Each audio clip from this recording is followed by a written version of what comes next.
መጀመሪያዎች ናቸው። በላይኛው ታምርኮ ያው አበርከተውልና ሊቀ መዘምራን በኮፒራይት እንዳትሉ። አሁን እንግዲህ እጅግ ተወዳጅ የሆኑ ክቡር ርዕሰ ሊቃውንት አባታችን አባ ገብረ ኪዳን የዕለቱ ወንጌል እንማራለን። አሁን ቀጥታውን ወደ ርዕሰ ሊቃውንት አባታችን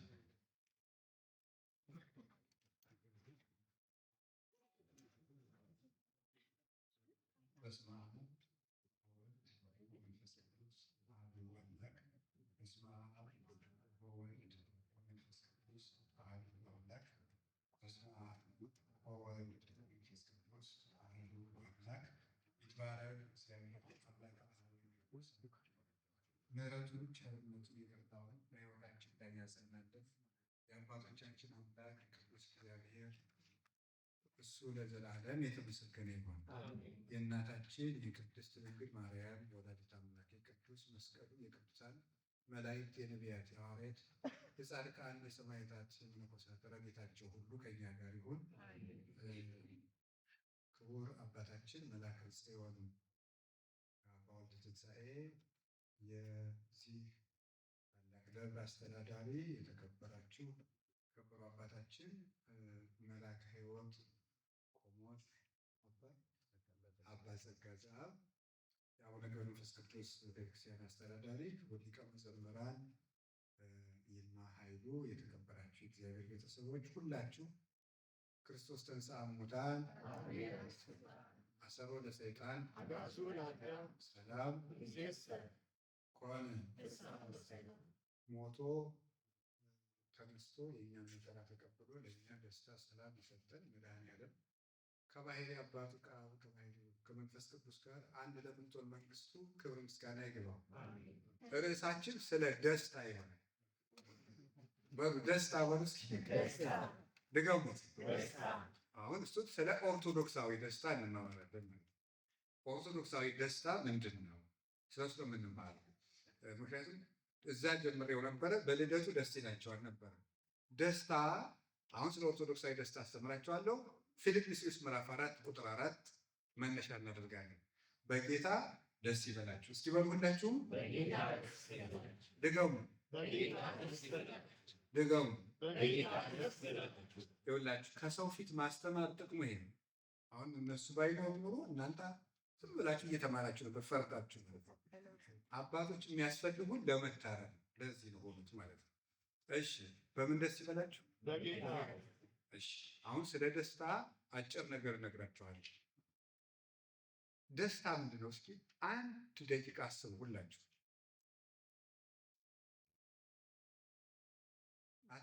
እሺ አሁን አውሩስ በርሳችሁ ስለ ደስታ ቶሎ ሁላችሁ። ደስታ ምንድን ነው? አውሩ።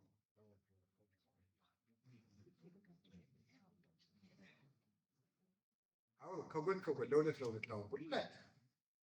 ደስታ ምንድን ነው? ደስታ ምንድን ነው?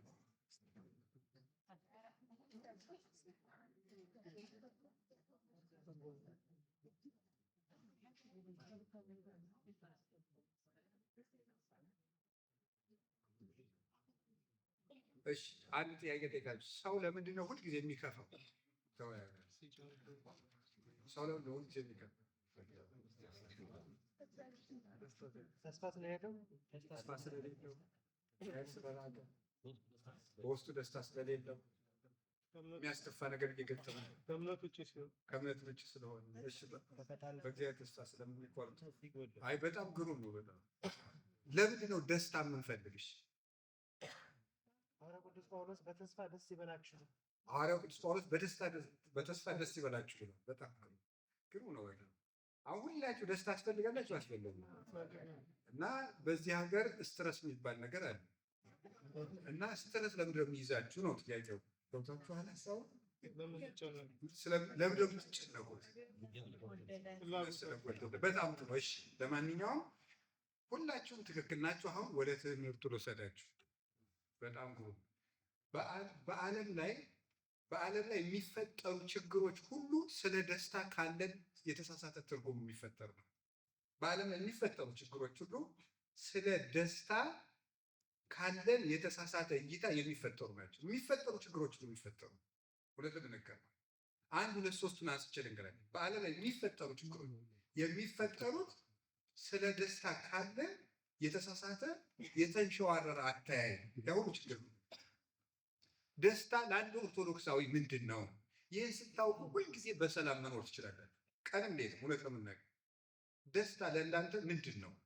ስለ እያንዳንዱ ነገር ኦርቶዶክሳዊ የኑሮ መርህ ሊኖረው ይገባል። ለምሳሌ የተሳሳቱ ደስታዎችን ያመጡ ሰዎች መሰረት ምን አይነት ችግር የተፈጠረ? ለምሳሌ አርጤምስ የምትባል ሰው ነበረች። አርጤምስ ታውቋታላችሁ? ግሪክ ውስጥ የነበረች ጣዖት ነው። በየቦታው ስትረብሽ የነበረች ቅዱስ ጳውሎስ ሲታሰር ሲገረፍ የነበረው በአርጤምስ ምክንያት። የዚህች ሰው የደስታ ምንጯ ምን ነበር መሰላችሁ? ውበቷ ነበር።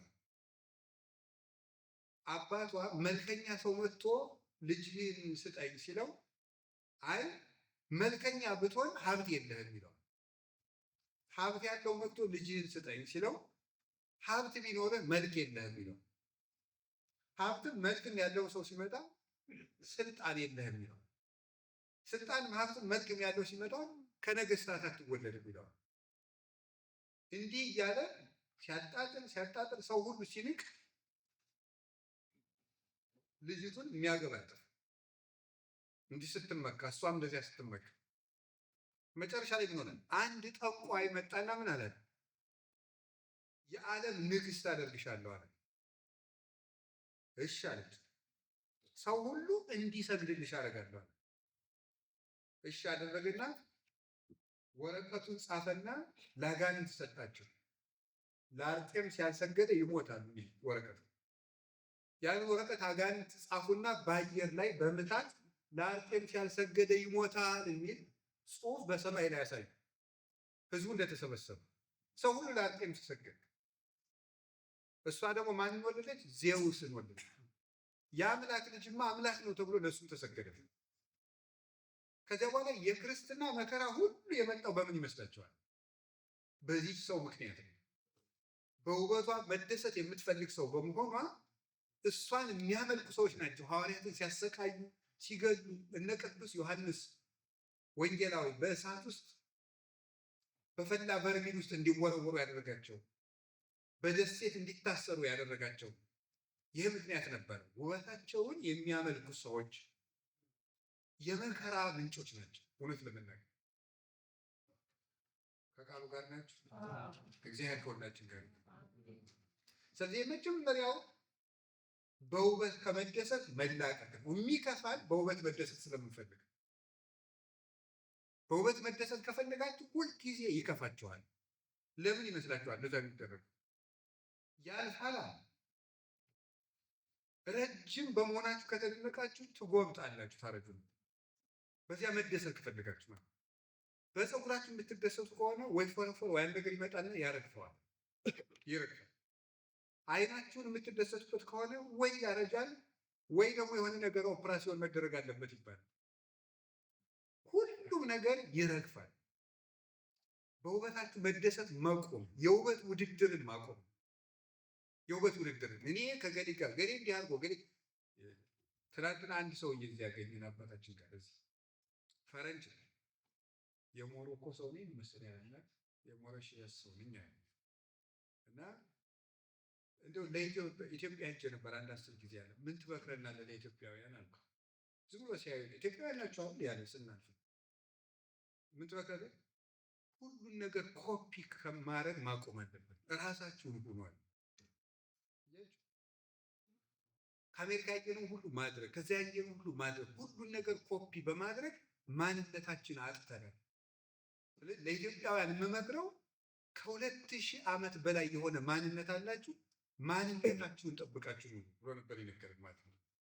ምሽት ላይ ያገኘነው ወደ ባውስ ተሽከርከረ። ስለዚህ እግዚአብሔር ቤተሰቦች ሰው ውበቱን በውበት መደሰት ሲፈልግ ነው የሚደረገው። ይጠፋል። ፋሽን ለምሳሌ ለምንድን ነው የመጣው? ለምን ይመስላችኋል? ፋሽን ሰውን ሁሉ ድሃ ያደረገው ማንነትን የለወጠው አውሮፓውያን ማንነታቸውን እያጡ በምን ይመስላችኋል? በፋሽን ከመደሰት አይታችኋል? የሰው ፍላጎት መጀመሪያ ለምሳሌ ሰፊ ልብስ ነበር ሰው የሚለብሰው፣ ሰፊ ሱሪ ነበር የሆነ ጊዜ። አሁን ደግሞ ጠባብ ከግር ጋር ጥብቅ የምትል የወንዶች ራሱ መጣ። ቀጥሎ ቀዳዳ ሱሪ በውድ ነው የሚሸጠው። እሱ እንዴት ቀዳዳ ሱሪ ሰው በውድ ገዝቶ ፋሽን ያደርጋል? አዳዲስ ነገሮችን በመሞከር መደሰት ከፍተኛ የሆነ የህሊና ስቃይ ነው። አታውቁትም? እውነት ለመናገር ማለት የእግዚአብሔር ሰዎች ውበት ደስታ አይደለም። በፍጹም አትደሰቱ። ሰው ሁሉ መልከኛ ነው። ኦሪት ዘፍጥረት ምዕራፍ 1 ቁጥር 26 ላይ እንደተባለ ሰው ወደ ትክክለኛው መልኩ ነው መሄድ ያለው። የምንከፋው ወደ መልካችን እየሄድን ስላልሆነ ነው። መልካችን እንደሆነ ነግራችኋል። አሁን መልካችን ውስጥ አይደለም። ትክክለኛው መልካችን እግዚአብሔር ነው የሚሰጠው። ወደዚያ ስንሄድ ነው ደስታችን መገኘት የሚችለው። ካልሆነ ምንም ፀጉሩ ተከረከመም አደገም ምንም አለ ምንም ተደረገ ምንም ደስታ የለም። ሰዎች ተዥጎርጉረው ልባቸው ግን በየደቂቃው ይደማል ይመስላል እንጂ ሲስቁ እውነት ይመስላል። በፍጹም አይደለም። ተብለጭልጨው ልባቸው ግን የጠቆረ ነው። እንኳንስ የቤተክርስቲያን አባት ዲዮጋኔዎስ የተባለው ፈላስፋ አላያችሁትም? በጣም ሽቱ የተቀባ ሰው በአቴንስ አደባባይ ሲሄድ ምን ብሎ እንደመለሰለት? መልካም ሽቱ ተቀብተሃል፣ የነፍስህን ክርፋት ግን በምን ማራቅ ትችላለህ ነበር። ውስጥ በሽቱ አይርቅማ። ደግሞ እናንተ የሽቱ ሀገር ነው ያላችሁት ፈረንሳይ። ውስጥ በሽቱ መዓዛው ያኔ ከልብ የሚመጣ ክፉ ሽታ አለ። የቂም፣ የነገር፣ የብቸኝነት፣ የብሶ ያንን አያርቀው። እግዚአብሔር ሰዎች ሁሉ ነገር ያልፋል። እስኪ አንድ ጥያቄ ልጠይቃችሁ። አንድ ነገር ልንገራችሁ። ኤልዛቤልን ታውቋታላችሁ? ታውቋታላችሁ አይደል? መጽሐፍ ቅዱስ ላይ ያለችው ኤልያስን ያሰደደችው ናቡቴን ያስገደለችው ኤልዛቤል በየጊዜው የምትለዋውጠው ምን ነበራት? የወርቅ ዘውድ ነበራት፣ የወርቅ ወንበር ነበራት፣ የወርቅ መጋረጃ ነበራት፣ የወርቅ ካባ ነበራት፣ የወርቅ ዙፋን ነበራት። መጨረሻ ላይ ስምን ሆነች? ሙታ ውሻ ነው የደረሳት። የገደሏትም በመስኮት አውጥተው አንጠልጥለው ጥለው ነው የገደሏት። ያ ልብሷ አላደናትም። ያ ውበቷ ተጎትታ ከመሞት አላደናትም። ሰላም አልሰጣትም። የአንድ ድሃ መሬት ሁከት ይሰጣት ነው። ኤልያስሳ ምን ነበረች? አንዲት መጠምጠሚያ ብቻ ነበረች። ያችን መጠምጠሚያ ይዞ ምን አደረገ? አረገ። እግዚአብሔር ነጠቀው። ሲነጥቀውሳ የድሃው የኤልያስ መጠምጠሚያ ወሩሮት ለተማሪው ለኤልሳ ወሩሮለት ሄደ። ኤልሳ ሲሄድ ዮርዳኖስ ሲደርስ የመምሬ የኤልያስ አምላክ ወዴት ነህ ብሎ በመምሩ መጠምጠሚያ ዮርዳኖስ ሲመታው ተከፈለለትና ተሻገረ። የእግዚአብሔር ቤተሰቦች የድሃው የኤልያስ ልብስ እሱን ወደ ሰማይ አሳርጓል፣ ባህር ከፍሎ አሻግሯል። የኤልዛቤል ፋሽን ግን ተንጠልጥላ እንደ ውሻ ከመሞትና ደሟ በውሻ ተለሶ ከመቅረት አላዳናት። ሁከት የሚሰጠን የምንለዋውጣቸው ፋሽኖች አለ። አንደኛው መከራ በውበት መደሰት እግዚአብሔር ሰው። ሁለተኛ በከተማ የሚደሰት አለ። ታውቃላችሁ? በከተማ የሚደሰት በጣም ግር የሚቆርሚያ እንዲህ ያለው ሀገር ጥሩ ነው፣ እንዲህ ያለው ሀገር ጥሩ ነው እያለ በከተማ በቤቱ ዲኮሬሽን ይደሰታል። የሚያዝን ማለት እቃውን እኮን በትክክል ደርድሮ ሲያበቃ እንደገና ደግሞ አደራደሩ አላስደስተው እንደገና የሚደረድር ይባላል። እንደዚያ ሁሉ ያለ ሰዋል። በከተማ ውበት ወጥቶ አይቶ ከተማውን አይቶ አቤት ከተማ አቤት ከተማ። እኔ ለምሳሌ አሁን ፍራንክፈርት ነበርኩኝ፣ ግን ከተማው ሳላይ ነው የመጣው። እንጨነቀ ብዬ ነው ለከተማ ጉልበት የማባክል። ባያው ጥሩ ነው፣ ግን ምንም ሙዚየም ምናምን አይቻልም። ከተማ ግን አላይ መጣ ጉልበቴን የሚያደርግ ለምን ደክማል። ኔሮን ቄሳር ታውቃላችሁ?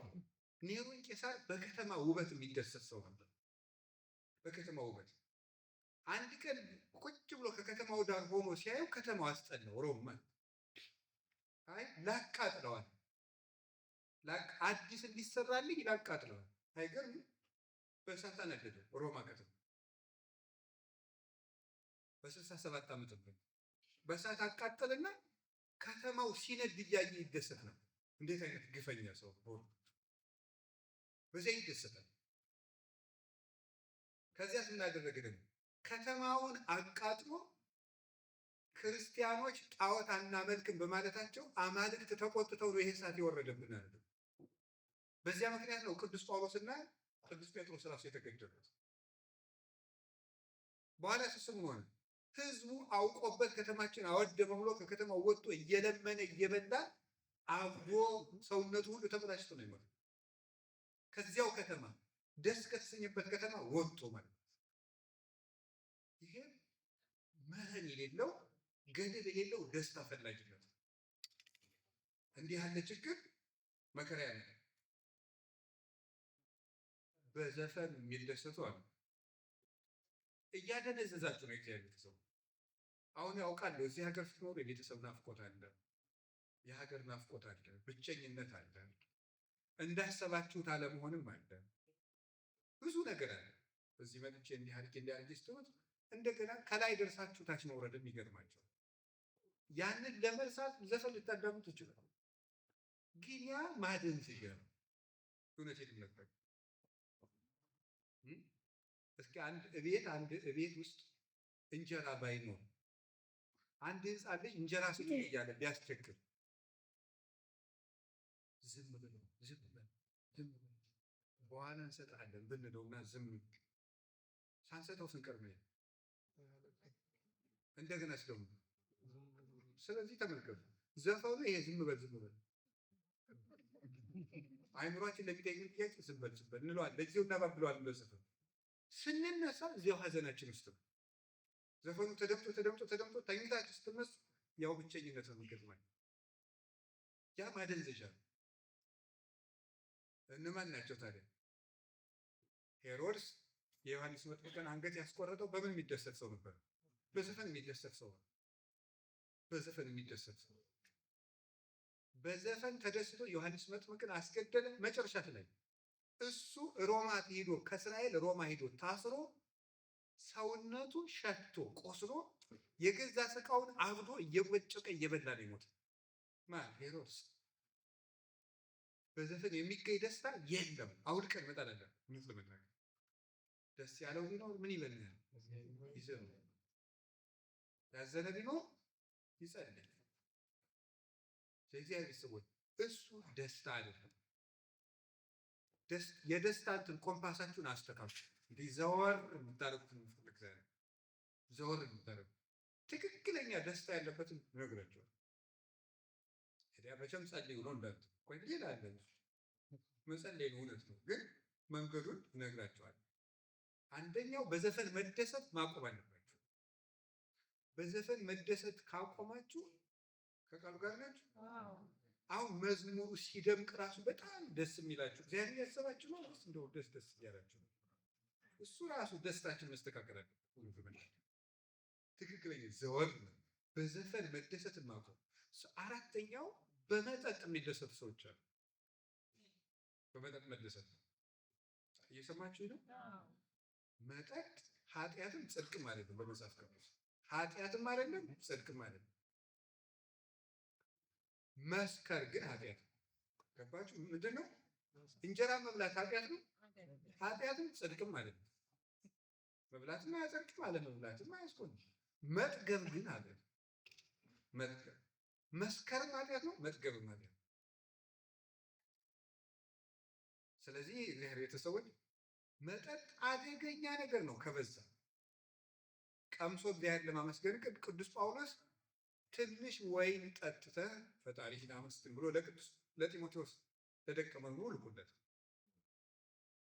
መስከር ግን ኃጢአት ነው። እንዲያውም ምን ይባላል መሰለህ? አንድ ሰው እባብ ከነደፈው ይልቅ የሰከረ ሰው ይብሳል ይባላል። እባብ የነደፈው ሰው ለምሳሌ ቁርጭምጭምቱን ቢነድፈው፣ ጫማው ላይ እባብ ቢነድፈው መርዙ እንዳይሰራጭ ምኑ ላይ እናስረዋለን? ጉልበቱ ላይ እናስረዋለን። የሰከረን ሰው ምኑ ላይ ነው የምናስረው? ምንም ጠቅላላ እኮ ተመርዟል። መስከር በጣም ማለት በመጠጥ ራሳችሁን አታደንዝዙ። እውነቴን ነው። ወይን በመጠጣት አትስከሩ፣ መንፈስ ቅዱስ ይሙላባችሁ እንጂ ብሏል ቅዱስ ጳውሎስ። መጠጥ አደገኛ፣ እንቅልፍ የሚያዛባ፣ ያልተገባ ደስታ የሚሆን፣ ሌላ ኃጢአትን የሚመራ ስቃይ የሆነ እውነት ለምናገር ድል የሚነሳ፣ ምስጢር የሚያባክን፣ ሰውነትን የሚያዋርድ፣ ከክብር የሚያሳንስ፣ ዝቅ የሚያደርግ፣ ለበሽታ የሚያጋልጥ የነፍስ ሸክም ነው መጠጥ። ወይን በመጠጣት ልባችሁን አትክብዱ ይላል ሉቃስ ወንጌል ምዕራፍ 21 ቁጥር 34። ልባችሁን አትክብዱ። ልብ ይከብዳል፣ መልካም ነገር እንዳያስብ ያደርገዋል። የጠጣችሁ ራሳችሁን አታደንዙ፣ አትጉዱት። ትልቅ ሰው መሆን ይቻላል። የፈለገ ብትወድቁ ተነስቶ ትልቅ ሰው መሆን ይቻላል። በገጠማችሁ ነገር ራሳችሁን መጉዳት የለባችሁ። ውሻ አሉ አባቶቻችን ላይ ውሻ በገዛ ምላሱ ቁስሉን ያስፋፋዋል ይላል። የውሻ ምላሱ ምንድን ነው? ቀዝቃዛ ነው እና ቁስል ሲይዘው ምላሱ ሲልሰው ሲያቀዘቅዝለት ደስ እያለው ምን ያደርገዋል? ሲልሰው ምን እያደረገ ነው የሚሄድ? ቁስል እየተስፋፋ ሄደ። ሰው በጠጣ ቁጥር በዘፈነ ቁጥር የነፍሱ ቁስልና የልቡናው ሐዘን እየጨመረ ሄዳል። ይሄ የተሳሳተ ደስታ ነው። ከቃሉ ጋር ናችሁ? ከቃሉ ጋር ናችሁ? እግዚአብሔር ከሁላችን ጋር ነው።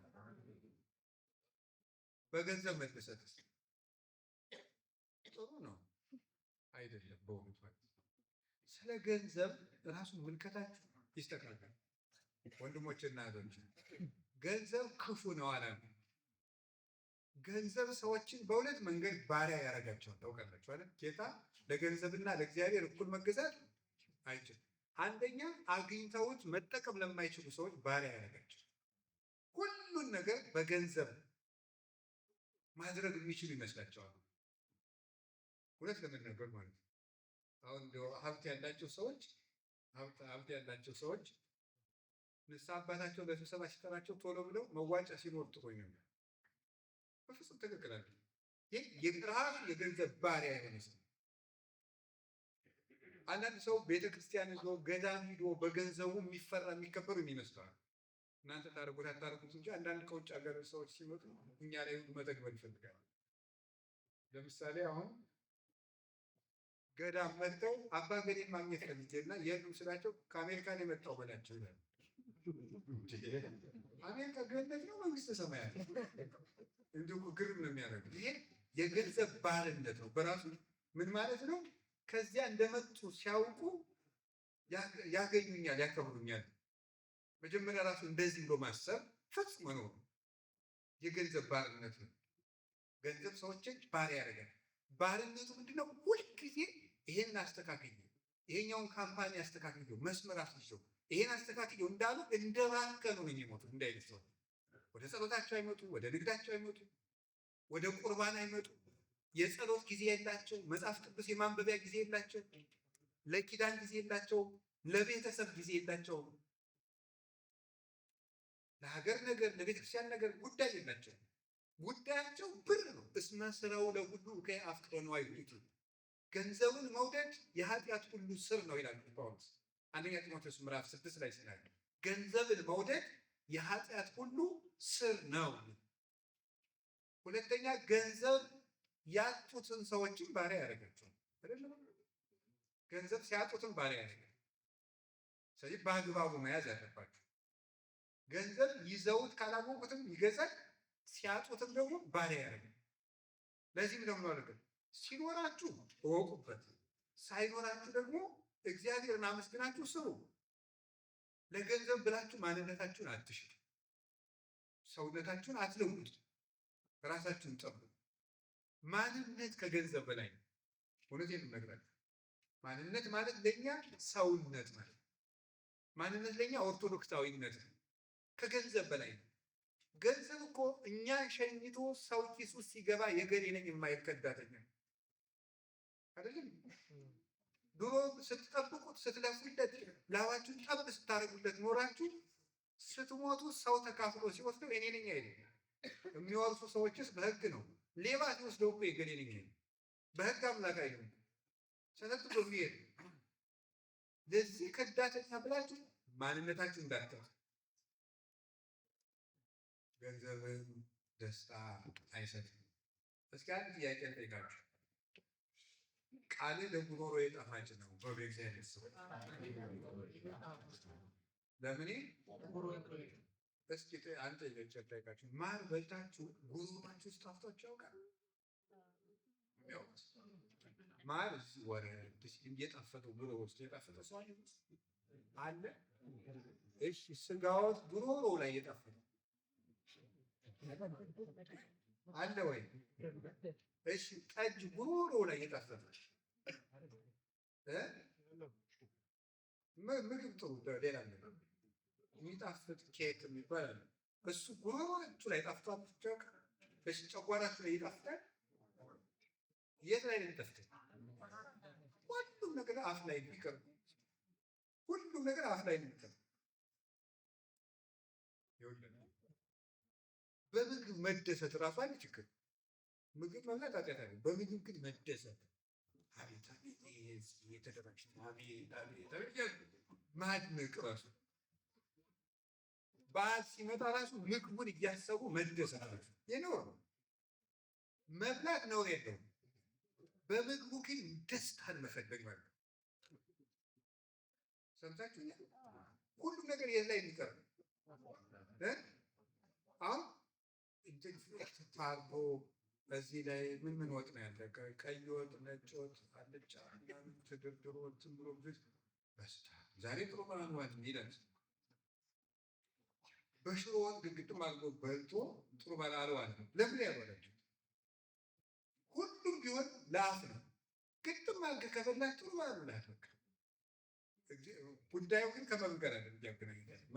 የመንፈሳዊ ደስታ ነው ባል። ግን ቁም ነገሩ ሆዳችሁ ከሞላ ሽሮ ስበልታችሁ ለምን ጥሩ በዓል ነው አትሉ? ሰው የዓይን አምሮትና የአፍ አምሮት፣ የጆሮ አምሮት፣ የአፍንጫ አምሮት ሊገድለው ነው ይቀራል። በጆሮ ዘፈን፣ በአፍንጫ ሽቱ፣ የአፍ ጣዕም መቅመስ፣ የዓይን የሚግለጨለጭ ነገር የእግዚአብሔር ሰዎች ይህ ሁሉ ደስታ አይደለም። ከቃሉ ጋር ናችሁ? ከቃሉ ጋር ናችሁ? እግዚአብሔር ከሁላችን ጋር ነው። ሌላው ቀርቶ በሚስትም በባልም በልጅም እኮ መደሰት አይገባም። መደሰት በማን ነው? እግዚአብሔር መፈልጋል። ልጆች ደስታ ናቸው፣ የእግዚአብሔር ጸጋ ናቸው። በእግዚአብሔር ጸጋነታቸው መደሰት ትክክል ነው። ሚስት የእግዚአብሔር ስጦታ ነው። በዚያ ስጦታነቷ መደሰት መልካም ነው። ባል ከእግዚአብሔር በዚያ ስጦታነት መደሰት መልካም ነው። ግን አንድ ሰው ፈጽሞ ከጉዳዩ ጋር ቅዱስ ጎርጎርዮስ ዘኑሲስ እንደተናገረ የሚስቲቱ መልኳ፣ የሚስቲቱ ዓይኗ፣ የሚስቲቱ ጸጉሯ፣ የሚስቲቱ ስትራመድ እያለ የሚደሰት ከሆነ ጥላው በሞት የሄደች ቀን ቤቱ ጨለማ ይወርሳል።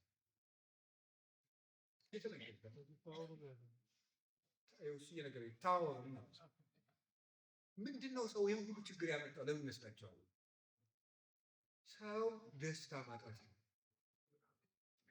ለምን ግን ሰው ለምንድን ነው የማይረካው ብላችሁ እምነት የሌለውን ሰው ጠይቁት።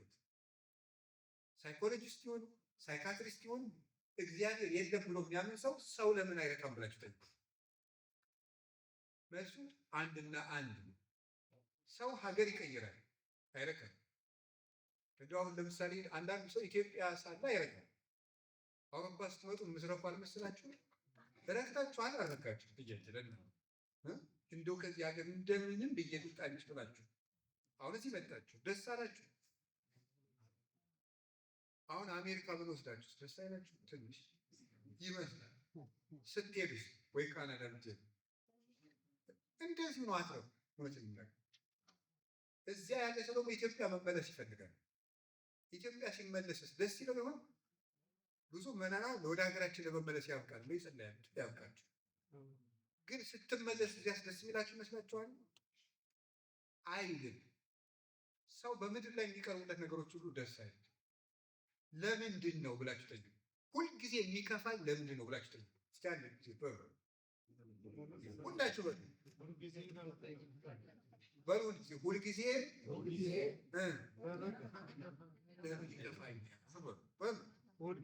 ለምን ይከፋኛል? ሁልጊዜ የተሳሳተ ቦታ ደስታን ስለምንፈልግ መልሱ ሁልጊዜ የተሳሳተ ቦታ ደስታን እንፈልጋለን። ሰማችሁኝ? ከዛ ያ ደስታ ደግሞ ትንሽ ይሰጠንና መልሶ ምን ይደለን? ደስታ እንድንፈልግ ያደርገን።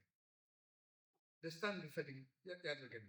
ሁለት ታሪኮችን ብቻ እዚህ ጋር እንገራችሁ። እንግዳ ለምንድን ነው ስትሉኝ፣ የሰው ልጅ የማይረካበት ዋናው ምክንያት የሰው ልጅ ደስታው እግዚአብሔር ስለሆነ። የሰው ልጅ ደስታው እግዚአብሔር ስለሆነ እግዚአብሔር ስለሆነ ስለዚህ ሰው የሚፈልገውን እስከሚያገኝ ድረስ ልቡ ሲቃትት ይኖራል። ይለብሳል፣ ደስ አይለውም። ይበላል፣ ደስ አይለውም። ቤት ይሰራል፣ ደስ አይለውም። አዲስ ሞዴል መኪና በመጣ ቁጥር ይገዛል፣ ደስ አይለውም። ያገባል፣ ደስ አይለውም። ለምን? የሰው ልጅ የመጨረሻ ደስታው እግዚአብሔር ነው። መዝሙር 16 ላይ ቅዱስ ዳዊት ሲናገር እንዲህ ነው፣ ወእጸግብ በርአየ ስብሐቲከ እግዚኦ፣ አቤቱ ፊትህን በማየት እጠግባለሁ። ፊትህን በማየት እጠግባለሁ። እግዚአብሔርን ማየት የማየት መጨረሻ ነው። እግዚአብሔርን ማየት የእይታ ሁሉ መጨረሻ ነው። እግዚአብሔርን ያየ ሰው ሌላ ማየት የሚፈልገው ነገር የለውም። ሌላ የሚናፍቀው ነገር የለም። አረጋዊ መንፈሳዊ የተባለ የቤተክርስቲያን አባት እስመ ዘእምኀቤከ የዐርፍ ንጽሮተ ኩሉ ነባብያን፣ የአመስጋኞች ወይም የተናጋሪ ፍጡራን የመላእክትና የሰዎች እይታ የሚያልፈው አንተን ሲያይ ብቻ ነው። አንተን ሲያይ የሚያይ ሁሉ ያልፋል ይላል። የዓይኖች ሁሉ ማረፊያ የመጨረሻው እግዚአብሔር እናይ ነው። እግዚአብሔር ሰው የመስማት መጨረሻው እግዚአብሔርን መስማት ነው። እግዚአብሔርን የሰማ ሰው ያን ሊሰማው የሚፈልገው ነገር የለም። እንግዲህ የሚሰሙ ድምፆች ሁሉ አይረብሹትም እግዚአብሔርን የሚሰማ ሰው። ቅዱስ ዳዊት እንዲህ ይላል፣ አጸምዕ ዘይነብበኒ እግዚአብሔር አምላኬ እስመ ውእቱ ይነብብ ሰላመ ለሕዝብ። ፈጣሪ እግዚአብሔር የሚለኝን እሰማለሁ፣ እሱ ለወገኖቹ ሰላምን ይናገራልና ይላል። ማን ነው እሱ? እግዚአብሔር። አንድ አባት በረሃ ውስጥ ሲኖር መላእክትን ለማየት ደረጃ ደርሰው ነበር እና የገበያው ግርግር ራሱ ቅርጫት ሰርቶ ሊሸጥ፣ እንግዲህ መነኮሳት እየሰሩ ነው የሚተዳደሩ። እጅ ስራውን ሊሸጥ ገበያ ሄዶ ያ ሁሉ ገበያተኛ እየተራወሱ እሱ ግን የሚያይ ማን ነው? ሚካኤልና ገብርኤል ነው። ሚካኤል ነው ወይስ ገብርኤል ነው የሚበልጥ እያለ ያደንቃል። ባለ ቅርጫት ስንት ነው አለ። መልሱ ምንድን ነው? ሚካኤል ይበልጥ ወይስ ገብርኤል ብሎ መለሰ። ሞኝ ነህ እንዴ? እኔ ቅርጫት ነው የጠየቅኩህ ብሎ ጥሎት ነው። ሁለተኛ ባለ ቅርጫት ስንት ነው ቅርጫት? ሚካኤል ይበልጣል ወይስ ገብርኤል? መልሱ ነው። ሶስተኛ ባለ ቅርጫት ስንት ነው ቅርጫት? ሚካኤል ይበልጣል ወይስ ገብርኤል? አይ ሞኝ ገዥ አቶ ቤቱ ነው። ገበያ መሀል ሆኖ የገበያውን ድምፅ ትቶ የነማንን ድምፅ ነው የሚሰማው? የመላእክትን ድምፅ ይሰማል። ሰላም ያለው ሰው በሁከት መሀል እንኳን የተረጋጋ ነው፣ አይረበሽ። የትም ሰላም መሆን ይችላል። እግዚአብሔር ነው የሚያስ ቅዱስ እንጦንስ የበረሃ ኮከብ ነበረ። በረሃ ውስጥ እየተጋደለ ሲኖር ምንም ውሃ በሌለበት ተክል በሌለበት እየተጋደለ ሲኖር በእስክንድሪያ ከተማ መናፍቅ ተነስቶ ሊከራከር ነው። ሲመጣ የእስክንድሪያ ምዕመናን ሁሉ ለመባረክ ሰፈሩበት። አስተባባሪ ምዕመናን ኧረ ባይታዊ ነው አትንጫጩበት አለ። እሱ ግን እንዳለ ሰጥቷቸዋል። ተው እንጂ ይህ እኮ የክርስቶስ በጎች ድምፅ ነው፣ አይረብሽ። ይህ የማን ድምፅ ነው ነው ያለ? የክርስቶስ በጎች ድምፅ ነው ነበር ያለ። አይረብሸውም። በቀላል ቅዱስ ዮሐንስ አፈወርቅ ያለው ነገር ነው። ወደ ትልቅ ውቅያኖስና ወደ ጥልቅ ውቅያኖስ ችቦ እያሰራችሁ ይፈዱና ወሩሩበት። ውቅያኖሱን ልታነዱት ትችላላችሁ? እኔ ነው አታነዱትም። እግዚአብሔር ወዳለው ሰው ትዕግስተኛ ሰው ሂዱና የፈለጋችሁን ተናገሩ። ልቡን ልታቆስሉት አትችሉም። ልታስቀይሙት አትችሉም። ለምን? ውቅያኖስ ነው እሱ። ወደ ውቅያኖስ ችቦ የፈለገ በዓለም ላይ ያለው ሕዝብ በሙሉ እያነደደ ወደ ውቅያኖስ እሳት ቢወረውር ውቅያኖስን ማንደድ አይቻልም። እግዚአብሔር ያለውን ሰው ማናደድ ራሱ አይቻልም። ማስቀየም ማስቆረፍ እኮ ራሱ አይቻልም። አሁን እኛን ለማናደድ ግን ከባድ ነገር ይጠይቃል። አሁን እናንተ እኔ እንዲያውም በሁለት ደቂቃ ላስቀይማችሁ አንድ ደቂቃ አሁን ሁሉም ሰው እዚህ አዳራሽ እንዲወጣ ማድረግ አልችልም። ክፉ ነገር ትናገር በጣም ገለባ ሆነናል። እውነት ቀላል ነገር ነው የሚያስከፋል። በቃ ሆድ ብሶናል መሰል። እንኳንስ ባወቅነው ነገር በገመትነው ነገር እየከፋን ተቸግረን በመሰለን ነገር እንኳን ይከፋል። ለምን በጣም ግልብ ሆነናል። እውነት የእግዚአብሔር ሰዎች ደስታችንን እግዚአብሔር ወደ ማለት ምን ማለት እንደሆነ እሱ ታውቃለች። እግዚአብሔር ሲሆን ሁሉ ነገር ስናጣው፣ እግዚአብሔር ግን ምን አይነት አይታጣም።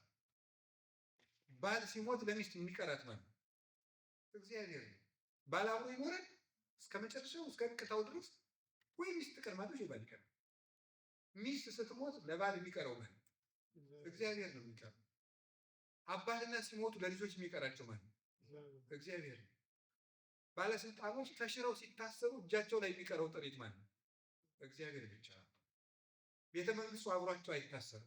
ሌላ መንግስት መጥቶ ሲያስራቸው እጃችን ላይ መጨረሻ ላይ የሚቀር ሁሉ ሲያልቅ የሚቀረን እግዚአብሔር ነው።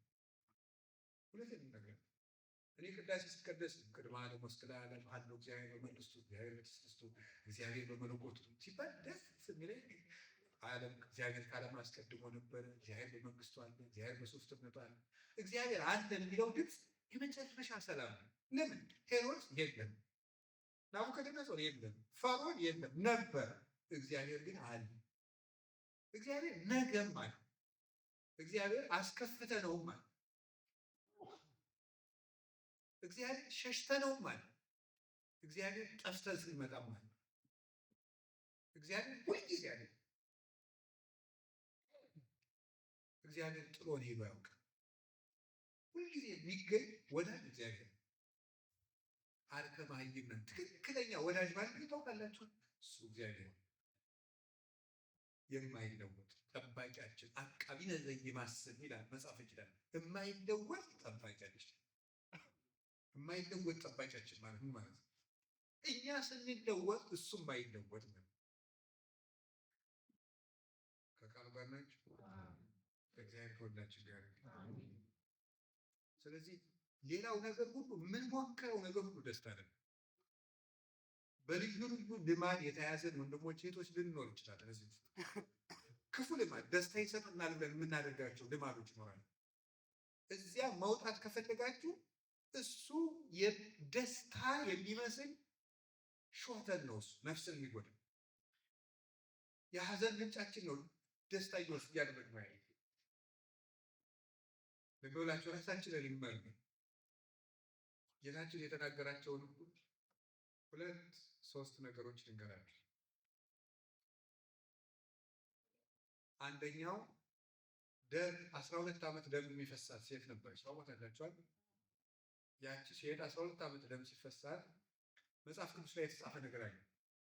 ከባለ መድኃኒቶች ሁሉ ከሰረች እንጂ አላተረፈችም ይላል። ከምኖች ሁሉ ከሰረች እንጂ ምን አላደረገች? ባለመድኃኒቶችን ምን እያደረገች ነው የምትከስረው? ምን ይሉኛል እያለች ነው፣ ያድኑኛል እያለች ትከፍላለች። ምን ትላለች? አትድንም። ያከስተው ሌላ ባለመድኃኒት ጋር ትሄዳለች፣ አትድንም። ሌላ ባለመድኃኒት አትድንም። እነዚያ ምን እንደሆኑ ታውቃላችሁ? ምኖች ናቸው? ሁልጊዜ አይምሯችን ይጠግንልናል እያልን የምንቆፍራቸው የደስታ ጉድጓዶች ናቸው። ሲጨንቃችሁ ፊልም ታያላችሁ፣ አይፈውስም። ድራማ ታያላችሁ፣ አይፈውስም። የሚያረጋጋ ነገር ቀልድ ታያላችሁ፣ አይፈውስም። የሚያከስሩ መድኃኒቶች ናቸው እነሱ። መድኃኒት ይመስሉናል፣ እንሞክራቸዋለን፣ ግን ሕሊናችን ውስጥ የሚደማውን ደም ግን ማቆም አይችልም። የሚያከስሩ ባለመድኃኒቶች ማለት ነው። ብዙ የሳይኮሎጂ ንግግሮችን እናዳምጣለን። በዓለም ላይ ብዙ መጽሐፍ ተጽፈዋል። የሚያረጋጉ ስሜትን መቆጣጠር እየተባለ ደስታን እንዴት ማግኘት ይቻላል፣ በራስ መተማመን እንዴት ይቻላል እያሉ ሳይኮሎጂስቶች ጻፉልን። እነዚያ ሁሉ የሚያከስሩ መድኃኒቶች ናቸው። በፍጹም አንድ ነገር ግን አደረገች። ምን አደረገች? ጌታ ሲመጣ ሰማችና ጨርቁን ብዳስስ ምን አለው? እድናለሁ አለችና ጨርቁን ሄዳ በእምነት ነካች። ደግሞ በአንድ ቀን ቆመ። ጥያቄ፣ ሁላችሁ ዛሬ ጌታን ብታገኙትና ልብሱን ብትዳስሱ ደስ ይላችኋል? እውነት እና ሁኔታ አሁን እንግዲህ እሷ አገኘች፣ በዚህ አካባቢ እየተንቀሳቀሰ እያስተማረ ነው። እኛ ምን እናድርግ? ጨርቁ የት ነው ያለው? ምን ይመስላችኋል? ጨርቅ የተባሉ ምንድነው የተረጎሙት? ነቅዱስ ኤፍሬም ጨርቅ፣ የጌታ ጨርቅ የተባሉ ሐዋርያት ናቸው። የጨርቁ ጫፍ የተባሉት ደግሞ የኋላ ካህናት ናቸው። በኋላ የሚነሱ ካህናት ናቸው። ካህናቱ ኃጢአተኞች ልንሆን እንችላለን። ጉዳዩ ቄስን ለማስከበር ያለን ሰብከው ከክርስቶስ ጋር እንድንገናኝ ብቻ ነው የእግዚአብሔር ሰው።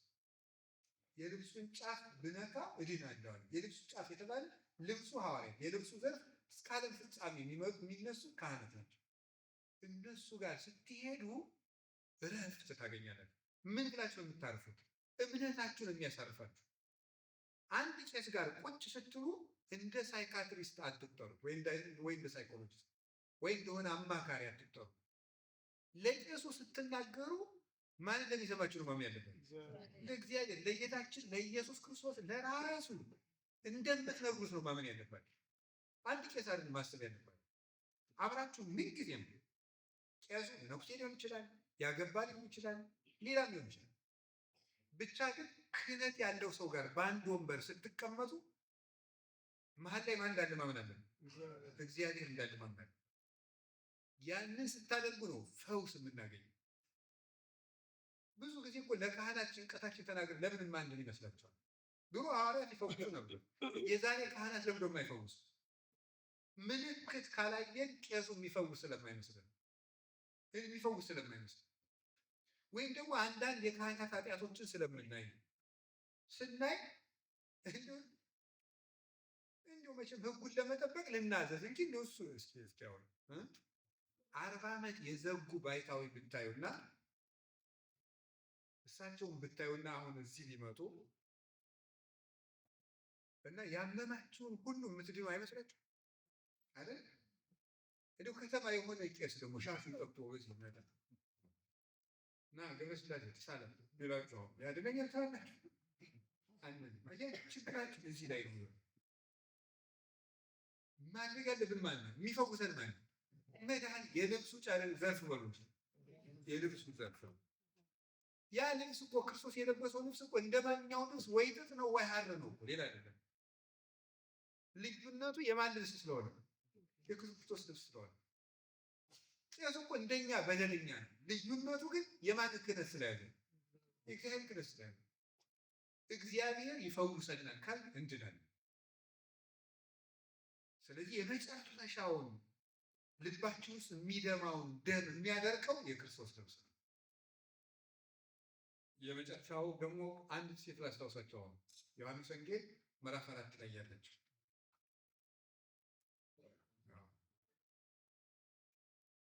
ያቺ ሰው ምን አይነት ሰው ነበር መሰላችሁ? ከደስታ ጋር የሚያዙ ስለሆነ ምን አይነት ሰው ናት? ጌታችን ኢየሱስ ክርስቶስ መንገድ ሰብሮ ሄዶ ያገኛት ሴት ነው። ሺህ ጊዜ ነው ያስተማርኩ ስለዚህ ሰው ነው። ግን ክርስቶስን ስለምትወክል ሁልጊዜ ብናገርላት ወይም ታሪኳ እሱን ስለምትወክል አልሰለችም። ሄዶ ውሃ ስጭኝ አለ። ምን ብላ ነበር የመለሰችለት? አንተ አይሁዳዊ እኔ ሳምራዊት እንዴት ውሃ ትለምነኛለህ አለች። ውሃ የሚለምንሽ ማን እንደሆነ ብታውቂ አንቺ ትለምነኝ ነበር አለ።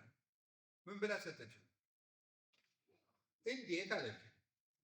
አንተ ይህን ጉድጓድ ከሰጠን ከያዕቆብ ትበልጣለህ አለች። ከዚህ ጉድጓድ የሚጠጣ ሁሉ ይጠማል፣ እኔ የምሰጠውን ውሃ የሚጠጣ ግን አይጠማም። ሁሉ ዘይሰትም ዝቱማይ ይጸም ወይመጽእ ዳግም፣ ከዚህ ውሃ የሚጠጣ ሁሉ መልሶ ሊቀዳ ይመጣል፣ መልሶ ይጠማዋል። እኔ የምሰጠውን ውሃ የጠጣ ግን መልሶ አይጠማም ማለት ነው። ያንን ውሃ ስጠኝ እባክህ መልሼ እንዳልጠማ መልሼም እንዳልቀዳ አለች። ምን ብሎ እንደመለሰላት ታውቃላችሁ? ባልሽን ጥሪውና ልስጥሽ አለ። ባል የለኝም አለችው። ጌታ ምን አላት? ልክ ነሽ፣ 5 ባል ስለነበረሽ ማንን ትጠሪያለሽ? አሁንም ከአንቺ ጋር ያለው ባልሽ አይደለም። ክርስቶስ ሲመጣ እውነቱን ይነግረናል አለችው። እሱን የነኝ አለ። ከዚያ በኋላ ተነስታ በከተማው ሄደችና ሕይወቴን የነገረኝ ኑ ላሳያችሁ እያለች የከተማውን ሰው በሙሉ ወደ ጌታ ስባ መጣ። አሁን ነገር አስተውሉ። የእግዚአብሔር ሰው የመጀመሪያ ጌታ ያንን ውሃ ከዚያ በኋላ መልሶ ጠይቋታል? አልጠይቃትም? አልጠይቃትም። ሁለተኛ ያቺ ሴት ያንን ውሃ መልሳ ጠይቀዋለች? አልጠይቀችም? አልጠየቀችም። ጌታ ለምንድን ነው ያን ውሃ መልሶ ያልጠየቃት? ክርስቶስ የጠማው ውሃ ሳይሆን የእሷ መዳን ነበር። ውሃ ጠማኛ ክርስቶስ ውሃ ጠማኝ አለ። የዚያችን ሴት መዳን ነው እንጂ ውሃ አልነበረም። እግዚአብሔር የሚፈልገው ትልቅ ህንፃ አለ። እግዚአብሔር የራበው ትልቅ የወርቅ ጥላ አይደለም። እግዚአብሔር የራበው ትልቅ መጋረጃ ያለው ቤተክርስቲያን። እግዚአብሔር የራበው ሰው፣ የሰው መዳን ለክርስቶስ ውሃ ጥም። ያ ማለት ማለት ነው ታውቃላችሁ? ውሃ የጠማው ሰው ሊጠጣ የሚቸኩልን ያህል ክርስቶስ ይፈልገናል ማለት ነው። እንደሚወደድ እርግጠኛ ነው። አንድ ሰው ሁልጊዜ ደስታ የሚያጣው እግዚአብሔር እንደሚወደው እርግጠኛ መሆን ሲያቅተው አንዱ ውሃ የተጠማ ሰው፣ ውሃ ለመጠጣት ከሚቸኩል ሰው በላይ እግዚአብሔር ሰው ይጠማል፣ ሰው ይፈልጋል። ደቀ መዛሙርቱ ምግብ አምጥተናል ከከተማ ብላ አሉት። ምን ብሎ መለሰላቸው? እናንተ የማታውቁት ምግብ አለ እኛ ነን። ሐዋርያት ምናሉ ያቺ ሴት አምጥታለት ይሆን ወይስ ማን አምጥቶለት ነው? ጌታ ግን ምንድን ያላቸው? የማታውቁት ምግብ አለኝ ያለው ምን እንደሆነ ታውቃላችሁ? የዚያች ሰው መዳን ነው። የሰው መዳን ለክርስቶስ ምግብ ነው። ያቺ ሴትስ ውሃ መልሶ የማያስጠማ ውሃ ስጠኝ ብላ ሲያበቃ መልሳ ስጠኝ ሳትለው የቀረች ለምን ይመስላችኋል? ያ ውሃ ጌታ ስለነበረ ያንን ውሃ ስላገኘችው የማያስጠማውን ውሃ ስጠኝ ብላ መልሳ ያልጠየቀችው ለዚህ ነበር። ስለዚህ ጌታ ምን አለ? ከዚህ ጉድጓድ የሚጠጣ መልሶ ይጠማል ማለት ይህ ጉድጓድ የተባለው በዓለም የተዘጋጁ የደስታ ምንጮች ናቸው። ጭፈራ፣ ዘፈን፣ መጠጥ፣ ገንዘብ፣ ሌላ ውበት፣ ዝሙት፣ አመንዝራነት፣ ፈቃድን መፈጸም እንዲህ ያሉት ነገሮች ሁሉ መልሰው የሚያስጠሙ የውሃ ጉድጓዶች ናቸው። መልሰው የሚያስጠሙ ማለት ምን ማለት ነው? የዛሬ ላድርገውና ንስሐ ገባለሁ ስንል መልሰን ደግሞ ነገ እንድናደርገው ያስገድዳል። የዛሬ ላድርገውና ነገ ንስሐ ገባለሁ ስንል መልሶ ነገ እንድናደርገው ይገፋል። ኃጢአትን ጠልቶ እንጂ አድርጎ ማቆም አይቻልም። ስለዚህ መልሰው የሚያስጠሙ ጉድጓዶች ማለት ሰርተው በቃኝ የማያስብሉ ዛሬን ጨፍሬ ልተው፣ ዛሬን አመንዝሬ ልተው ብሎ መውጣት የማያስችል ጉድጓድ፣ ነገም ማምጡት የሚያሰኝ ክፉ ጉድጓድ ነው። ከዚያ ጉድጓድ የጠጡ ሰዎች ሁሉ መልሰው ተጠምተዋል። ሰሎሞን 2-3 ሴት ሲል ነው 1000 ሴት እስከ ማግባት የደረሰ። 1000 ሴት አግብቷል። አንደኛ ነገሥት ምዕራፍ 11 ቁጥር 1 ጀምሮ የሰሎሞን 1000 ሚስቶች ነበሩ። ያ እንግዲህ ኃጢአትን ሁልጊዜ ዛሬ ምንድን እያለ ነው የጀመረው? ቆይ እችን ያይቱን ሴት ከዛ ከዚህ በኋላ አቆማለሁ፣ ከዛ 4 ከዛ አቆማለሁ፣ 5 አቆማለሁ ሲል 1000 ደረሰ። ቀጥሎስ ምን አደረጉት? ጣዖት አመለከ። ሴቶቹ እኛን መከተል ከፈለግ ጣዖት አመለከ። እግዚአብሔርን ትቶ የጣዖት መሰዊያ ሰራ፣ ለጣዖት አጠነ። ሰሎሞንን ያሉት እግዚአብሔርን በዚህ ምክንያት መንግስቱን ፈለገ፣ ከፈለ። ለዚህ ነበረ መጽሐፈ መክብብ ምዕራፍ 1 እና ምዕራፍ 2 ስታነቡት አትክልት ተከልኩ፣ አዝማሪ አበዛው፣ ሴቶችንም አበዛው፣ ሁሉም ነፋስን እንደመከተል ነበር። ነፋስን የተከተለ ሰው ጅራቱን አይዘው መያዝ የለውም። ደስታ ያሳደደ ሰው እጁ ላይ የሚቀር ነገር የለም፣ ልቡ ወድቆ ነው የሚቀር። ስለዚህ መልሰው የሚያስጠሙ ጉድጓዶች ያላቸው ኃጢአት በሞከርነው ቁጥር መልሰን እንድንሰራው ምንጭ የሚሆን ስለሆነ ከዚህ ጉድጓድ የሚጠጣ ይጠማል። እስኪ በሉ ከዚህ ጉድጓድ የሚጠጣ ነው መልሶ ምን ይላል? ስለዚህ አንድ የለመዳችሁት ኃጢአት ቢኖር ስሩትና ነገ ትተውታላችሁ ሲላችሁ በዲናችሁ የምትመልሱት መልስ ነው። ከዚህ ጉድጓድ የሚጠጣ የዛሬን ስሩትና ነገ ትተውታላችሁ ሲላችሁ ዲናችሁ መልሳችሁ ምንድን ነው? ከዚህ ጉድጓድ ዛሬ ብጠጣ ነገ መልሶ ይጠማኛል፣ ስለዚህ አልጠጣም መልሳችሁ። ከዚህ ጉድጓድ የሚጠጣ መልስ የለም። የዛሬን ጫትቅም የተዋለ የዛሬን አጭሼ የዛሬን ጨፍሬ የተዋለ የለም። የመዳን ቀን ዛሬ ነው። የማያስጠማው ውሃ ግን ማን ነው? ጌታችን ኢየሱስ ክርስቶስ። ዮሐንስ ወንጌል ምዕራፍ 7 ላይ ዘጸማ ይምጻ ኀቤ፣ የተጠማ ቢኖር ወደ እኔ ይምጣና ይጠጣ። በከመ ይቤ መጽሐፍ አፍላገ ማያወት ይወይንስም ከርሱ፣ መጽሐፍ እንደተናገረ የሕይወት ውሃ ከሆዱ ይፈልቃል። ጌታችን ኢየሱስ ክርስቶስ የሕይወት ውሃ ነው። እግዚአብሔር ቤተሰብ የሕይወት ውሃ ነው ማለት ነው። ውሃ ያነጻል። ተናዛችሁ እንደጨረሳችሁ አንጽቶ ይሰዳችኋል። ምንም ቅሬት ሳያስብ ውሃ በረሃውን እንዲያፈራ ያደርጋል። አያደርግም? ዱባይ ሄዳችሁ አታውቁም? ወይም ሰምታችሁ አቀረ እልም ያለው በረሃ የአትክልት ሀገር ያለው ማንም ምንድን ነው እንደዚህ ያደርጋል? ውሃ። ክርስቶስ የኃጢአት በረሃ የሆነውን ሰውነት የጽድቅ ፍሬ እንዲያፈራ ያደርጋል። እውነት ዘማዊቷ መግደላዊት ማርያም 7 አጋንንት የሰፈረባት የሐዋርያት ሰባኪያን የነበረች አፖስትል ኦፍ አፖስትልስ ሆነ የምትባለው በቴዎሎጂ ትምህርት ራሱ የሐዋርያት ምናቸው ሐዋርያቸው ነው። ለሐዋርያት ትንሣኤን የሰበከቻቸው ስለሆነ የመጀመሪያ የትንሣኤው ምስክር የሆነችው ሴት 7 አጋንንት የሰፈሩባት ዘማዊት ነበር። ቅዱስ ጴጥሮስ ጌታን ስንት ጊዜ ካደረሰው ነው? 3 ጊዜ ካደረሰው ነው። ያን ወጡ የሃይማኖት ጎርፍ ያጎርፍ እግዚአብሔር በበረሃ ውስጥ ፍሬ እንዲያፈሩ ማድረግ ይችላል። ምንም የኃጢአት በረሃ የለም ብሎ በጌታችን በኢየሱስ ክርስቶስ ውሃነት ግን ማፍራት እንችላለን። ውሃ ውስጥ የተጣለ ደብዳቤ መልሶ አይነበብም። ተናዘን እግዚአብሔር ይፍታህ ተብሎ በቀኖና የተደመሰሰ በክርስቶስ ዋና የተደመሰሰ ኃጢአት መልሶ አያስጠይቅም። በዛው ማንግ ንገራችሁ እዚህ ፈረንሳይ ንስሐ ከገባችሁ ገዳም ስትገቡ ያኑ ኃጢአት አትናገሩ።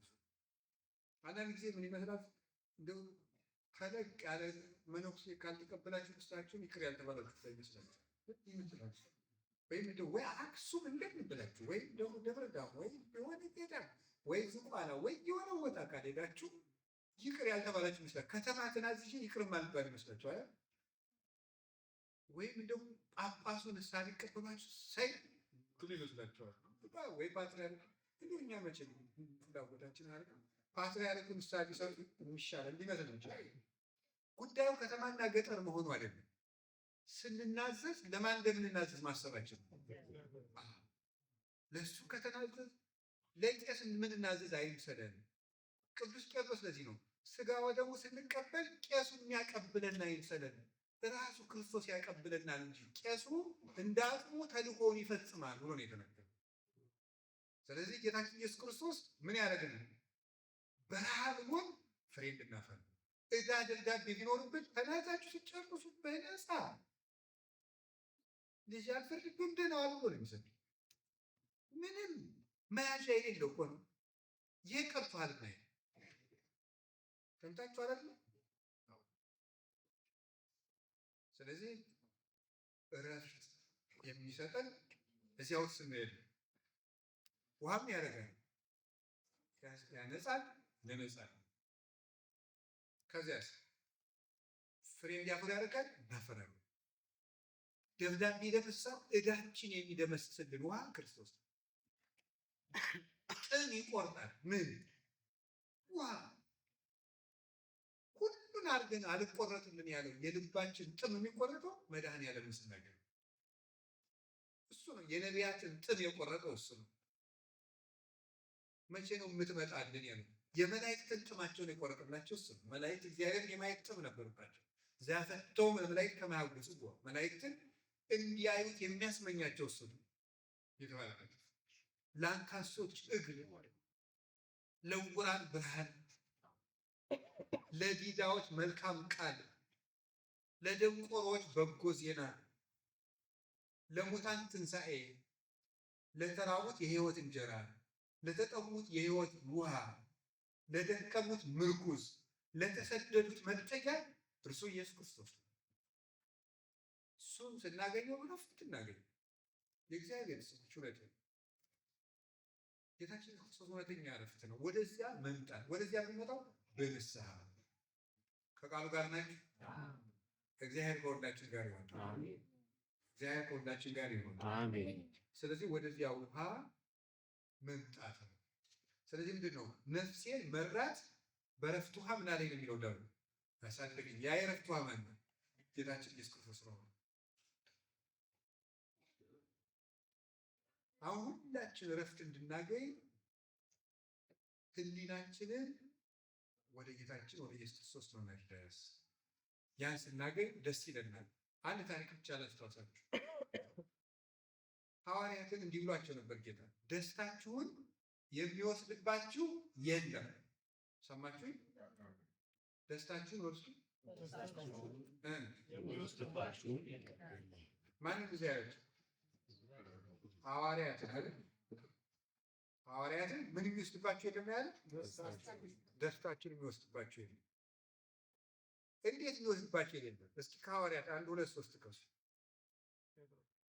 ጴጥሮስ ተዘቅዝቆ ነው የተሰቀለ። ጳውሎስ አንገቱ ተቆርጦ ነው ያረፈው። ቶማስ ቆዳው ተገፎ ቆዳውን ስልቻ አድርገው ሰፍተው አሸዋ እዚያ ውስጥ ከተው አሸክመው ነው ያዞሩት ስጋው። ማን ነው በሰላም የኖረው? ማን? እስጢፋኖስ በድንጋይ ተወገረ። ታዲያ ደስታችሁን የሚወስድባችሁ የለም የሚለው አይጣላም? አይጣላም? አልተጋጨም? ስለዚህ ምን እያለ ነበር? ደስታችሁ ያለው ማን ነው? ራሱን ነበር። እኔን የሚወስድባችሁ የለም እያላችሁ። እጃችሁን ይወስዱታል፣ ቆርጠው እግራችሁን ይወስዱታል፣ ዓይናችሁን ያወጡታል፣ ልብሳችሁን ይገፉታል፣ እኔን ግን የሚወስድባችሁ የለም እያለ። ሌላው ሁሉ ይወሰዳል። የማይወሰድ ደስታ እሱ ነው። የሐዋርያት ሥራ ምዕራፍ 5 ላይ ስለ ጌታችን ኢየሱስ ክርስቶስ ትንሣኤ ሲያስተምሩ ሐዋርያትን በኢየሱስ ክርስቶስ ስም እንዳታስተምሩ ብለው ገረፏቸው። ተገርፈው ሲወጡ ደስ እያላቸው ወጡ። ደስ እያላቸው። እንዴት ሰው ተገርፎ ሊወጣ ይችላል? ሲወጣ ደስ ይለዋል። ገረፏቸው፣ ኃይላቸውን ወሰዱት፣ ክርስቶስን ግን አልወሰዱባቸው። ትክክለኛ ደስታ እሱ ከቃሉ ጋር ናት። ከቃሉ ጋር ናት። እግዚአብሔር ወዳችሁ ጋር አሁን እውነት ልንገራችሁ፣ ይህንን ደስታ ማግኘት ከክርስቶስ ጋር መኖር ነው።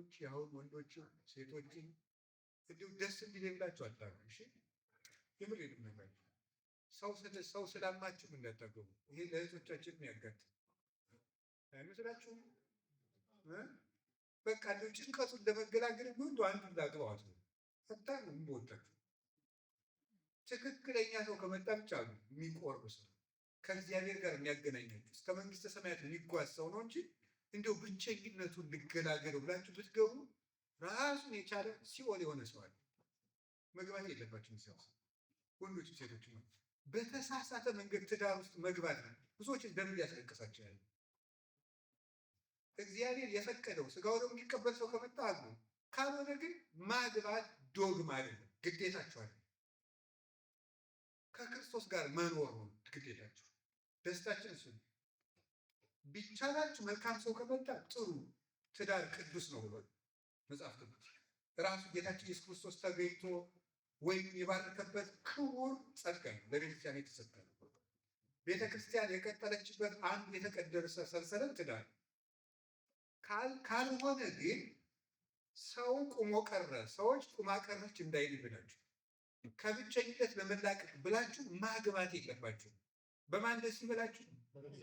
ንገሩኝ እንጂ ደግሜ እላችኋለሁ በክርስቶስ ደስ ይበላችሁ። እስኪ በሉ ኤፌሶን ማለት ፊልጵስዩስ ምዕራፍ 4 ቁጥር 4 ቅዱስ ጳውሎስ ምን አለ? እስኪ ሁላችሁ በሉ ደግሜ እላችኋለሁ በሉ ሁልጊዜ በጌታ ደስ ይበላችሁ። ደግሜ እላችኋለሁ ሁልጊዜ ደግሜ እላችኋለሁ ሁልጊዜ እንዳሳብ ነገራችሁ እግዚአብሔር ስም በአንድ ነገር ሁልጊዜ መደሰት ይቻላል። ለምሳሌ በሰርግ ሁልጊዜ መደሰት ይቻላል። መቼ ብቻ ነው መደሰት ይቻላል? በህፃንነታችሁ ሁልጊዜ መደሰት ትችላላችሁ። ምክንያቱም ማን ይመጣል ያሳልፈዋል? ወጣትነት። በወጣትነት ሁልጊዜ መደሰት ይቻላል። ምክንያቱም ማን መጥቶ ይተካዋል? እርጅና ይተካዋል። ሁልጊዜ መደሰት የሚቻለው በማን ብቻ ነው? በእግዚአብሔር ብቻ። ሁልጊዜ መደሰት የሚቻለው በሱ።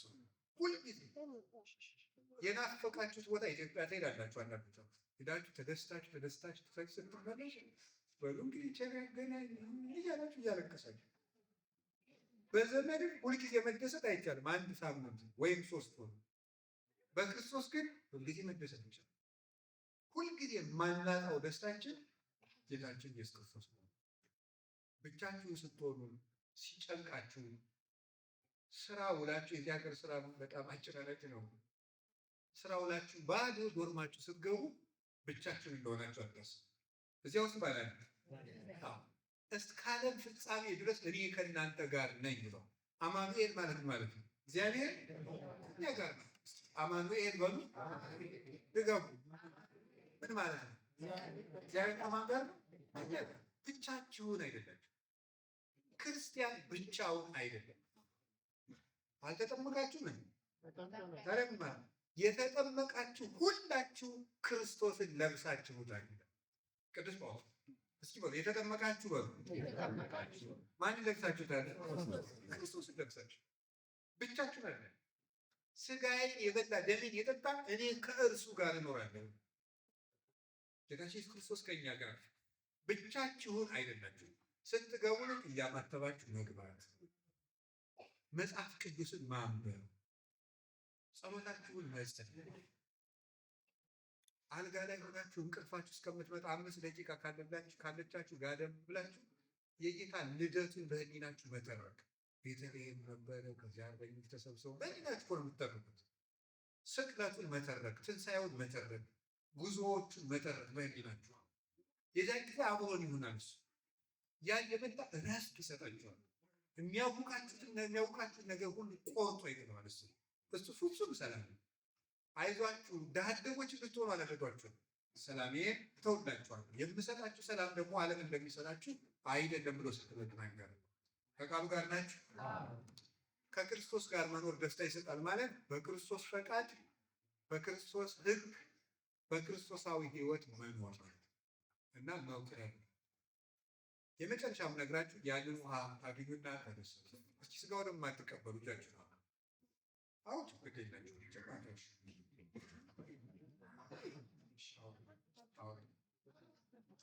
አወርዳችሁ የተጠማ ቢኖር ምን ይበል? ይምጣና ምን ይበላል?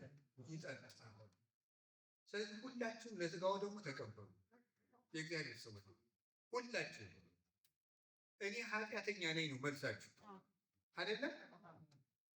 አይገባኝም ነው የምትሉት አይደለም? ጥያቄ ልጋችሁ ጌታ ምንድን ነው ብያችሁ ነበር። እንግዲህ ትምህርቴን እየጨረሱ ውሃ በሉች። ውሃ የሚያስፈልገው ለታጠበ ሰው ነው ወይስ ላልታጠበ ሰው? ታዲያ እናንተ ኃጢአተኛ ነኝ ካላችሁ ጌታችን ኢየሱስ ክርስቶስ ነው ምንድን ነው ውሃ ነው ያነሳቸው። ጥሩ ውሃ የሚያስፈልገው ለጠጣ ነው ለተጠማ? ታዲያ ኃጢአተኛ ማለት እኮ የተጠማ ነው። መድኃኒት የሚያስፈልገው ለታመመ ነው ለጤነኛ ነው? ጌታችን ኢየሱስ ክርስቶስ ስለዚህ ምንድን ነው መድኃኒት። እኛ ምንድን ነን? በሽተኞች። እንዲያውም የሚያስፈልገን ለማን ነው? ለእኛ ለመሸነፍ ነው የሚያስፈልግ። ከጻድቃን ሁሉ ይልቅ እኔ ጻድቃንን ልጠራ አልመጣሁም። ማንን ልጠራ ነው የመጣሁት? በሽተኞችን ወይም ኃጥአንን ልጠራ ነው የመጣሁት ነው ያለው የእግዚአብሔር ሰዎች። ይህንም ነገራችሁ ቻንድ ሀሳብ ነገራችሁ ይቆርባል አይቆርብም? ቆርባል። የሚቀድስ ቄስ ሁሉ መጀመሪያ ማን ቆርቦ ነው? ራሱ ቆርቧል። እኛ የሚያቆርብ ቄስ ኃጢአት ይሰራል አይሰራም? ታዲያ ለምን ይቆርብ? ኃጢአተኛ ሰው መቁረብ ካልተገባው ቄሱ ለምን ነው የሚቆርበው? ታዲያ እንዴ እናንተ ለምንድን ነው ኃጢአተኛ ነኝ እያላችሁ ከቤተክርስቲያን የምትጠፉትና ከክርስቶስ ተለይታችሁ የምትባዝኑ? እንደዛ ከሆነ ለምን ቄሱ? እሺ ጳጳስ ኃጢአት ይሰራል አይሰራም? ይሰራል። አይቆጣም? ጳጳስ አይቆጣም? አይሳደብም? አይቀየምም? ጳጳስ ይቀየማል። ታዲያ እንዴት ይቆርባል? ለምን የሚቆርቡታል? ማንኛውም ሰው በክርስቶስ ይቅር ተብሎ ነው የሚቆርበው እንጂ የበቃ ሰው የለም። ተገብቶት የሚቆርብ ሰው የለም። ጸሎተ ንስሐ ስንነግር አልሰማችሁም እንዴ? ምንድን ነው የሚለው ካህኑ? እኔንም ወራዳነቴን አይተህ ፍታኝ። እስቲ በሉ ማንም እንደሚለው እራሳቸው ቅዱስ ፓትርያርክ ቢቀድሱ እኔንም ምንድን ነው የሚሉት? ወራዳነትን አይተህ ፍታኝ። ፓትርያርኩ ቢቀድሱ ራሱ ወራዳነቴን አይተህ ፍታኝ ብለው ነው የሚቀድሱ እንጂ እኔ ንጹህ ነኝ ብሎ የሚቆርበኝ። መጨረሻ ላይ እናንተ አታውቁትም። ውስጥ መቅደስ ላይ ካህኑ ነው የሚለው እግዚኦ መሐረነ ክርስቶስ ከተባለ በኋላ ቄሱ የሚጸልየው አንድ ጸሎት አለ። ስጋው ደግሞ የሚቀበል ለራሱ ኦ እግዚእ ኢየሱስ ክርስቶስ እይደልወኒ ከመ ትብአ ታሕተ ጠፈረ ቤቴ ርኩስ እስመ አነ አስተቆጣይኩከ። ጌታ ኢየሱስ ክርስቶስ ሆይ ወደ እኔ ጣራ ልትገባ አይገባህም። ጣራ የሚለው ምኑን ነው? ሰውነቱን አስቀይሜሃለሁና ነው የሚለው።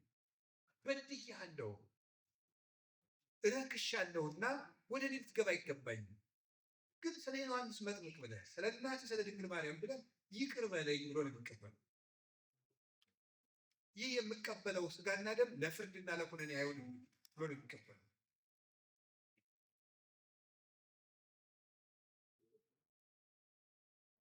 ይህ ለዘርክዮ ኃጢአት ወኢ ለኩነኔ ለፍርድና ለመካሰስ አይሆንብኝ ብሎ ነው የሚቀበለው። ስለዚህ እግዚአብሔር ቤተሰቦች ለማንም ሰው ስጋው ደግሞ እገሌ ተገብቶታል የሚባል የለም። ከሐዋርያት ጀምሮ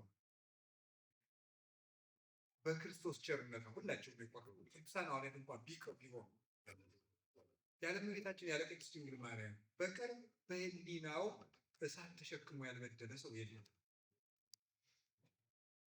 ስለዚህ እውነቴን የምነግራችሁ የስብከት ዓላማው መረጃ ማቀበል አይደለም፣ ከክርስቶስ ጋር ማገናኘት። በጉባኤው አይደለም እንድትረኩ የምፈልገው የጠማችሁን ውሃ አግኝታችሁ ያ ጌታችን ኢየሱስ ክርስቶስ። ስለዚህ የምነግራችሁ ኃጢአታችሁ መልሼ ብበድልስ የሚል ጥያቄ ነው። ቄሱም እየበደለ ነው የሚቆርብ አልኳችሁ። በምን እንጠነቀቃለን? ከሳት ደግሞ ምን እናደርጋለን? ንስሐ እንገባለን። የማቴዎስ ወንጌል ምዕራፍ 18 ላይ ወንድሜ ቢበድለኝ ስንት ጊዜ ይቅር እለዋለሁ አለ ቅዱስ ጴጥሮስ። ሰባት ጊዜ ነው አለ ጌታ። ምን አለ? ሰባት ሳይሆን 7 ጊዜ 490 ጊዜ ማለት ነው አይደለም። 7 በዕብራውያን ፍጹም ቁጥር ነው። 7 ጊዜ ሲባል ፍጹም ማለት ነው። ወንድሜ ቢበድለኝ የተባለው ስለ ቂም ማለት ነው ጉዳዩ። ሰዎች እየበደሉ ንስሐ ቢገቡ ስንት ጊዜ ንስሐ አንስታቸው ነው ጥያቄ። ጌታም ደግሞ ፍጹም በበደሉ ቁጥር ምን በላቸው? ይቅር በላቸው፣ ስርየት ስጣቸው። ከበደል ንስሐ እንገባ። በነገራችን ላይ ሁሉም የማይቆርብ ክርስቲያን ያለ የኢትዮጵያ ኦርቶዶክስ ተዋሕዶ ክርስቲያን ማን እንደመጣው የማይታወቅ። የህንድ ኦርቶዶክስ ክርስቲያኖች 2.5 ሚሊዮን ኦርቶዶክስ ካላቸው 2.5ቱም ይቆርባል። የሶሪያ ኦርቶዶክሶች ያላቸው ሁሉ ይቆርባል። የግብፅ ኦርቶዶክስ ያለው ሁሉ ይቆርባል። እንደዚህ ያለ ጅልነት ያለን የኢትዮጵያውያንና ኤርትራውያን ብቻ ከግራኝ መሐመድ ወዲህ የመጣው እንጂ አንድ ክርስቲያን ሳይቆርብ ክርስቲያን አይባልም ራሱ። ስለዚህ የምንኖርለት ዓላማ ራሱ ከክርስቶስ ጋር ነው እንዴ? እውነቴን ነው። ስጋው ደግሞ ተቀበሉ። እንደው ምናልባት የማይቆርብ ባል ቢገጥመኝ ካላችሁ ሴቶቹ ቅልጠው ላይ ይቀራታሉት። እውነቴን ነው። ምክንያቱም ዛሬ ወንዶቹ ቆርበን ማግባት አንፈልግም እያሉ ነው አሉ ነው።